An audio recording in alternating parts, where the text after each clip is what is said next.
আলহামদুলিল্লাহি ওয়াহদাহ ওয়াসসালাতু ওয়াসসালামু আলা মান লা নাবিয়্যা বা'দাহ। আমাদের আলোচনার প্রথম অংশ আমরা শেষ করে ফেলেছি। দ্বিতীয় অংশ হচ্ছে রমজান কেন্দ্রিক কিছু গুরুত্বপূর্ণ মাসলা মাসাইল রয়েছে।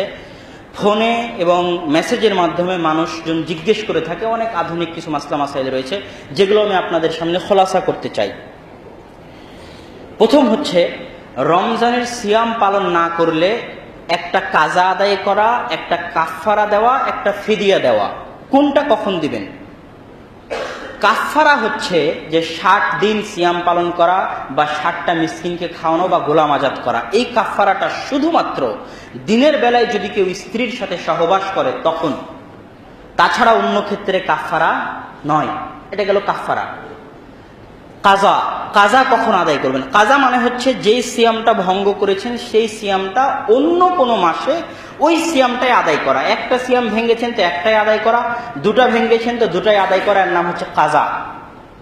আপনি যদি অসুস্থ থাকেন, আপনি যদি মুসাফির হন, বা ঋতুবতী নারী বা মহিলা বা দুগ্ধ দানকারী যারা বাচ্চাকে দুধ পান করাচ্ছেন, সিয়াম পালন করলে বাচ্চার ক্ষতি হতে পারে, এই রকম যারা আছেন তারা রমজান মাসের সিয়াম ছাড়তে পারেন এবং অন্য মাসে যে কয়টা ছেড়েছেন সে কয়টা আদায় করবেন। এটা হলো কাজা। আর ফিদিয়া কার জন্য? ফিদিয়াটা কি? ফিদিয়াটা হচ্ছে সুনানে দারাকুতনি 2406 নম্বর হাদিসে রাসূল সাল্লাল্লাহু আলাইহি ওয়াসাল্লামের পক্ষ থেকে ফিদিয়া, সাহাবায়ে কেরামের পক্ষ থেকে, যে অর্ধ সা খাদ্যদ্রব্য মানে 1.25 কেজির মতো খাদ্যদ্রব্য কোনো মিসকিনকে দেওয়া দৈনিক, যেই দিনের সিয়াম আপনি রাখতে পারছেন না। এই ফিদিয়াটা কার জন্য? এই ফিদিয়াটা হচ্ছে এমন ব্যক্তি যে স্থায়ীভাবে অসুস্থ, স্থায়ীভাবে অসুস্থ, সুস্থ হওয়ার কোনো সম্ভাবনা নাই, যেমন বয়োবৃদ্ধ, অথর্ব বৃদ্ধ, তার সুস্থ হওয়ার, ভবিষ্যতে সিয়াম রাখতে পারবে এর কোনো সম্ভাবনা নাই। এই রকম ব্যক্তি রমজান মাসের প্রতিদিন হিসাব করে 1.25 কেজি চাউল মিসকিন, একজন মিসকিনকে দিবেন প্রত্যেক দিন। কথা কি আমার স্পষ্ট? একটা কাজা, একটা ফিদিয়া আর একটা কাফফারা। আপনি যদি রমজান মাসে কি কি করলে আপনার সিয়াম ভঙ্গ হতে পারে? রমজান মাসে যদি আপনি বিড়ি সিগারেট পান করেন, গুল লাগান, রমজান মাসে যদি এক কথায় এই জাতীয় যেগুলো কবিরা গুনাহ যদি করেন, তাহলে আপনার সিয়াম ভঙ্গ হবে, কিন্তু কাফফারা দিতে হবে না। কাফফারা শুধু স্ত্রীর সাথে দিনের বেলা সহবাস করলে। রমজান মাসে অন্য কোনো কারণে যদি আপনার সিয়াম ভঙ্গ হয় তাহলে কাজা আদায় করবেন।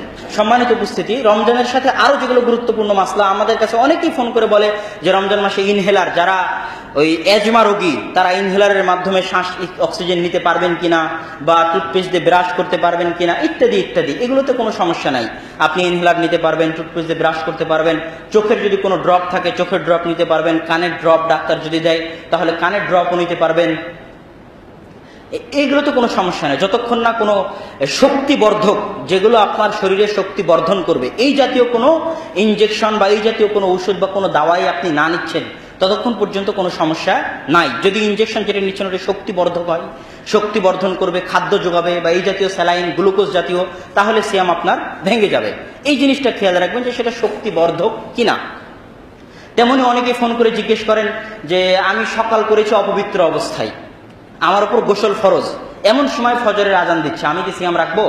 অবশ্যই সিয়াম রাখবেন, কোনো সমস্যা নাই। আপনি সিয়াম রাখবেন, সাহারি খাবেন এবং তারপরে আপনি আপনার ফরজ গোসল আদায় করবেন, কোনো সমস্যা নেই।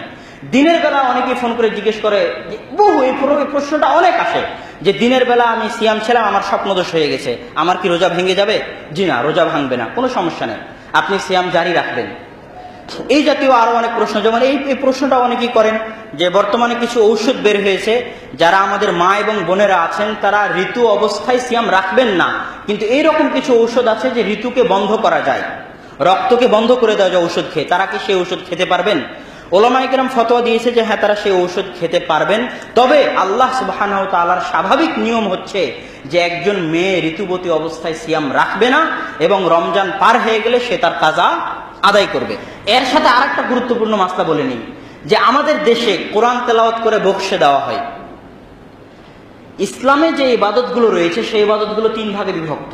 একটা হচ্ছে শারীরিক ইবাদত, বাদানি, যেমন সিয়াম, এটা শারীরিক ইবাদত, সালাত এটা শারীরিক ইবাদত, কোরআন তেলাওয়াত, তাহাজ্জুদের সালাত, এগুলো শারীরিক ইবাদত। আর একটা হচ্ছে অর্থনৈতিক ইবাদত, দান, সাদকা, জাকাত, ফিতরা, এগুলো হচ্ছে অর্থনৈতিক ইবাদত। আর একটা যেটা দুটার সংমিশ্রণে, হজ। হজে মানুষ শরীরের পরিশ্রম হয়, অর্থ খরচ হয়। তো যেগুলো শারীরিক ইবাদত, এগুলো একজন আরেকজনের পক্ষ থেকে আদায় করতে পারে না। একজন আরেকজনকে সাদকা করে দেওয়া বা বখশায় দেওয়া, এটা হয় না। রাসূল সাল্লাল্লাহু আলাইহি ওয়াসাল্লামের পক্ষ থেকে এর কোনো প্রমাণ পাওয়া যায় না। কিন্তু যেগুলো অর্থনৈতিক ইবাদত, আপনি আপনার মৃত আত্মীয় স্বজনের নামে এই মসজিদে একটা ফ্যান দিতে পারেন, 10,000 টাকা এতিমখানায় দিতে পারেন, 1 লক্ষ টাকা দিয়ে একটা মসজিদ তৈরি করে দিতে পারেন। অর্থনৈতিক ইবাদতগুলো আপনি আপনার আত্মীয় স্বজনের মারা গেলেও তার পক্ষ থেকে আদায় করতে পারেন। কথা কি বুঝতে পারছেন? আপনি ঢাকা বিমানবন্দর থেকে লন্ডন যাবেন, সৌদি আরব যাবেন, কুয়েত যাবেন, কাতার যাবেন, বাহরাইন যাবেন। এক কথায় যখন আপনি পশ্চিম দিকে যাবেন, তখন বিমান উড়ার পরে সূর্য দেখা যাবে। বাংলাদেশে বিমান যখন ডুবে যাবে, বাংলাদেশে সূর্য যখন ডুবে যাবে, তখন আপনি ইফতারি করবেন, যদিও বিমান ওড়ার পর আবার সূর্য দেখা যায়। কথা কি বুঝতে পারছেন? যদিও বিমান ওড়ার পর আবার সূর্য দেখা যায়, বাংলাদেশে থাকা অবস্থায় যদি সূর্য ডুবে যায়, তাহলে আপনি ইফতারি করবেন। অনেক ভাই আছেন ঢাকা শহরে থাকেন, তারা বাংলাদেশ থেকে উমরা করার জন্য সৌদি আরব যাবেন। সৌদি আরবে একদিনে ঈদ হবে, বাংলাদেশে আর একদিনে ঈদ হবে। আপনি কি করবেন? আপনি তো সিয়াম শুরু করেছেন বাংলাদেশে, কিন্তু ঈদ করছেন সৌদি আরবে। বা যদি সৌদি আরবে ঈদ না করে কেউ পূর্ব দিকে যায়, যেই দিনে দেখা যাচ্ছে বাংলাদেশের আরো পরে সিয়াম শুরু হয়েছে, তথা ওই দেশে যায় ঈদ, তাদেরও ঈদ অনুযায়ী ঈদ করলে সিয়াম একটা কম হবে। এই পরিস্থিতিতে আপনি কি করবেন? আপনি যেই দেশে থাকবেন, সেই দেশে থাকা অবস্থায় যখন ঈদ হবে, আপনি তখনই ঈদ করবেন এবং সেই দেশেরই সূর্য ডুবা অনুযায়ী আপনি ইফতার করবেন। যদিও আপনার সিয়াম একটা বেশি হয় বা একটা কম হয়। যদি সিয়াম কম হয়, পূর্ব দিকে এই দিকে গেলে সিয়াম কম হবে। যদি সিয়াম আপনার কম হয়, তাহলে রমজান মাস পার হওয়ার পর কাজা আদায় করে নেবেন। শেখ সালেহ আল উসাইমিনের ফতোয়া, ফাতাওয়া আরকানুল ইসলাম 394 নম্বর ফতোয়া। আর যদি অতিরিক্ত হয়, তাহলে কোনো সমস্যা নেই। কথা কি স্পষ্ট? কথা কি বুঝতে পারছেন? তেমনি ঢাকা শহরে 10 তলা, 15 তলা, 20 তলা, 25 তলা বিল্ডিং আছে। এই 20 তলা, 25 তলা বিল্ডিং এর অধিবাসীরা একই সময় ইফতারি করে, এটা ভুল। যারা 25 তলায় থাকছে, 20 তলায় থাকছে, তারা কমসে কম 1.5 মিনিট 1 মিনিট পরে ইফতারি করবে, কেননা তাদের সূর্যটা ডুবছে 1 মিনিট 1/2 মিনিট দেরিতে।